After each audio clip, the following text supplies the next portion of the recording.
Hello there, and welcome to this random tutorial video where I will show you how you can make a proper space scene, or any scene for that matter, that has some sort of big object that is floating in the air, or whatever your scene may be. So in my case, I got a Star Destroyer that in this particular scene will be exiting hyperspace, and then it will kind of just slowly move forward like this.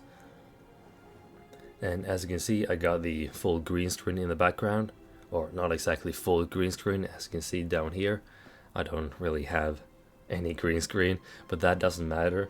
The most important thing is that your green screen is covering, or that it is like around the edges of your object, because you can just mask out the rest of this. And I'm gonna show you how you can do that later in the video. Now, the animation itself here is very simple. Like, all I'm gonna do is just move it forward like this in every single frame. It's probably gonna be around maybe 45 to 60 frames, depending on how long I want it to be. It's always better to have it a little bit longer than you want, rather than a bit shorter, because then you can just, remove the extra part if it's too long. But yeah, when you have an object as big as this Star Destroyer here, it can be actually really difficult to get a smooth animation. So what I did here was to simply just add some support on the sides, and I made sure to put it as tightly as possible to the pillars so that the Star Destroyer will move as little as possible to each side. So to actually make the animation smooth and consistent, I will be moving the Star Destroyer by the studs, and what I mean by that in this particular case is that I will move it 1/5 or 1/4 of a stud for each frame I take. And if I wanted it to go faster, I could just move it one whole stud at a time. Doing this will make it way easier for you to actually know how much you should move your object in each frame. So yeah, I'm just going to animate this sequence right here, and when I'm done, I'm going to move over to DaVinci.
Alright, so now I have the clip in DaVinci Resolve. Now, if you're completely new to green screen in DaVinci, then you should probably watch some tutorials first. I have a tutorial on green screen myself, so you can check that one out if you want.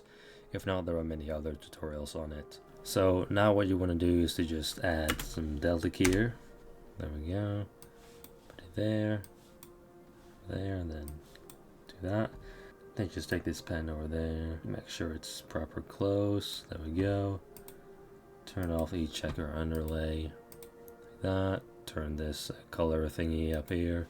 So yeah, I'm just gonna make sure I can probably get rid of everything around here. Change the threshold a little bit, clean foreground. So now, as you can see, it's mostly clear, well, except the pillars here and the whole table. So we're just gonna add the mask right here, the B-spline, and I'm simply just going to mask around the entire area. Make sure you start on the first frame. Doesn't have to be 100% perfect, at least not in my case, because there's gonna be a lot of clouds around here. Just like that. There we go, and then I'm just gonna there to the triangle, and of course go back to delta key or click on invert, and as you can see, we now got the Star Destroyer without anything in the background that we don't want. And if the edges look a little bit sharp, you can of course just soften the edges a little bit, just like that. Shouldn't be an issue. Okay, so I now have the mask around the entire Star Destroyer. However, because the Star Destroyer is moving, it's kind of disappearing here. So what you're then gonna do is to make sure the shape animation right here in the corner is on, and then you can just skip a couple of frames forward. Just move it a little bit like that. Move it wherever you feel like you have to. Now in my case the movement is very simple, so I can just skip all the way to the back and then just move it like that. Maybe make it a little bit bigger. There we go. Of course you might have to make a couple more adjustments, just like that. And now, as you can see, the Star Destroyer is fully visible on the entire shot. Okay, so now I am done with this little sequence, and I'm now going to export it and put it in another project, because that's going to make things easier, especially if you have multiple ships that you want to copy and paste here, like this. So I'm just going to go over to Deliver, and I want to make sure that the background stays clear. I'm just going to go over here, make sure it's on QuickTime, and then go over to Avid DNXHR, whatever that stands for, and then make sure the resolution is a little bit lower. For some reason it doesn't work when it's max resolution, so just pick this like HD, and then you want to click on Export Alpha, just like that, and now you can just render it. There we go, render. Alright, so now I'm in a different project where I'm going to finish the scene, and as you can see here I got the background here. Now in my actual scene I'm gonna have a completely different background. I'm just doing this to make it more simple and easier for you guys.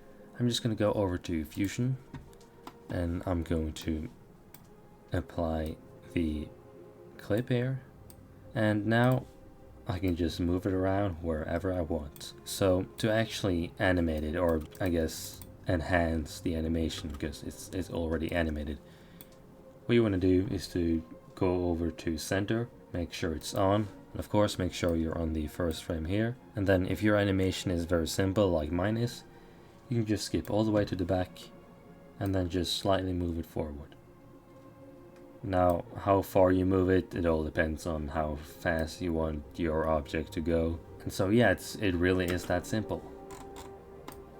So now we got a Star Destroyer floating around in space. Now, what I want to do is to actually make a hyperspace effect. So I'm just going to make that right now, and then I'm going to go through every single frame so you can see how I actually did it. Okay, so now I have finished the hyperspace animation, just like that, looking pretty nice. And yeah, here is exactly what I did. So I kind of just skipped the first 15 frames there, and then right here on frame number 16 is where I actually start to move it. As you can see, it's almost fully visible. And the reason why it's so blurry is because I apply the motion blur over here to make it look more realistic, as if it's actually moving really fast. And then here's the next frame, frame number 17. I increase the size. You can just do that over here, right underneath center, make sure it's on.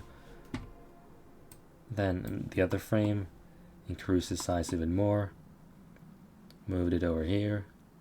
And the next frame, I'm kind of trying to make the impact animation, trying to make it as smooth as possible. There we go. Moved it a tiny bit there, made it slightly bigger, and then I moved it a little bit more here. Actually, you know what, I think I'm gonna move it a tiny bit less. There we go. And then I just skipped all the other frames there to the end there, and then moved it over here to make it slightly more smoother. Again, here is the final result, just like that. So yeah, that's pretty much how you do it. Now if I wanted to, I could of course add more ships, more Star Destroyers, just like that. There we go. Now we have a second one, and then I can just do the same animation, or I could just fully copy and paste this here. That could also work. And yeah, that's all I had to show you in today's tutorial. And if you have any questions, just leave them down below in the comments. And yeah, thank you for watching.